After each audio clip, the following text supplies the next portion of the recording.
ಇವತ್ತಿನ ದಿನ ತಮ್ಮ ಮಾಧ್ಯಮ ಮಿತ್ರರಿಗೆ ಆಹ್ವಾನಿಸಿದ್ದೇವೆ.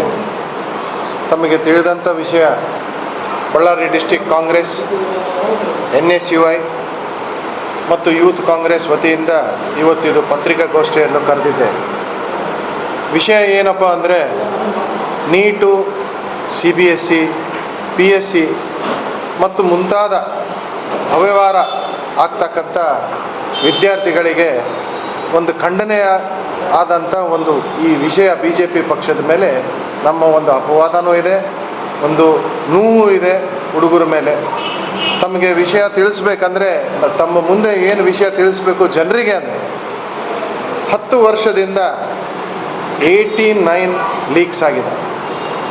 ಅದರಲ್ಲಿ 48 ಎಕ್ಸಾಮಿನೇಷನ್ ತೊಗೊಂಡಿದ್ದಾರೆ, 22 ಕೇಸ್ ಎಕ್ಸಾಮಿನೇಷನ್ಸ್ ಕ್ಯಾನ್ಸಲೇಷನ್ಸ್ ಮಾಡಿದ್ದಾರೆ.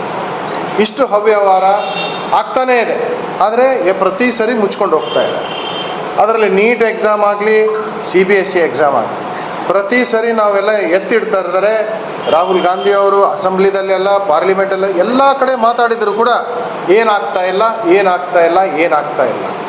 ಆದರೆ ಈ ಸರಿ ಮಾತ್ರ ಪ್ರೂಫ್ ಸಮೇತ ಸಣ್ಣ ಹುಡುಗರು ತೆಗೆದು ಇದು ಎತ್ತಿಟ್ಟಿದ್ದಾರೆ. ಈಗ ನಿಮ್ಗೆ ತಿಳಿದಂತೆ ನಾಗ್ಪುರಲ್ಲಿ ಬೇರೆ ಕಡೆ ಪ್ರೆಸ್ ಲೀಕ್ ಆಗಿಲ್ಲ, ಒಂದು ಕಡೆ ಬೇರೆ ಕಡೆ ಆಗಬೇಕಾಗಿತ್ತು. BJPದವರು ನಾಗ್ಪುರ್ ಪ್ರೆಸ್ಸಿಗೆ ಶಿಫ್ಟ್ ಮಾಡಿ ಎಕ್ಸಾಮಿನೇಷನ್ ಪೇಪರ್ಗಳು ಅಲ್ಲಿಂದ ಪ್ರಿಂಟ್ ಆಗಿದೆ, ಅಲ್ಲಿಂದ ಸ್ಟಾರ್ಟ್ ಆಗಿದೆ. ಒಂದು 10 ಲಕ್ಷ ರೂಪಾಯಿಯಿಂದ ವ್ಯವಹಾರ ಸ್ಟಾರ್ಟ್ ಆಗಿರೋದು ಕೋಟ್ಯಾಂತರ ಗಟ್ಟಲೆ ಹೋಗಿದೆ. ನಾಗ್ಪುರಿಂದ ರಾಜಸ್ಥಾನಿಗೆ ಹೋಗಿದೆ, ರಾಜಸ್ಥಾನದಿಂದ ಕೇರಳಕ್ಕೆ ಬಂದಿದೆ. ಅಲ್ಲಿ 10 ಲಕ್ಷ, ಅಲ್ಲಿ 25 ಲಕ್ಷ, ಮುಂದೆ 50 ಲಕ್ಷ, ಹಂಗೆ ಎಷ್ಟು ಕೋಟಿ ಆಗಿದೆ. ಅದನ್ನು ಎತ್ತಿಡ್ತಕ್ಕಂಥ ಜನರಿಗೆ ಇಷ್ಟು ಕಷ್ಟ ಆಗಿದೆ. ಇವತ್ತು ಅದೇನಂತೀರಿ, NTA ನ್ಯಾಷನಲ್ ಟೆಸ್ಟಿಂಗ್ ಏಜೆನ್ಸಿ ಇವತ್ತು ಹುಡುಗರಿಗೆ ನ್ಯಾಷನಲ್ ಟಾರ್ಚರಿಂಗ್ ಏಜೆನ್ಸಿ ಆಗಿದೆ. ಹುಡುಗರು ಇವತ್ತು ಇಷ್ಟು ನೋವು ಪಡ್ತಾ ಇದ್ದಾರೆ. ನೀಟ್ ಎಕ್ಸಾಮ್ಗಳು ಬರ್ತಂದರೆ ಇಷ್ಟು ಸೂಸೈಡ್ಗಳಾಗಿದೆ.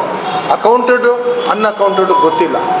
ಆದರೂ ಕೂಡ ಒಂದು ಮಿನಿಸ್ಟ್ರಿ ಆಗಲಿ, ಸರ್ಕಾರ ಆಗಲಿ, ಒಂದು ಸಾರಿ ಇಲ್ಲ, ಒಂದು ಏನೇನೂ ಇಲ್ಲ, ಕಾಳಜಿ ಇಲ್ಲ.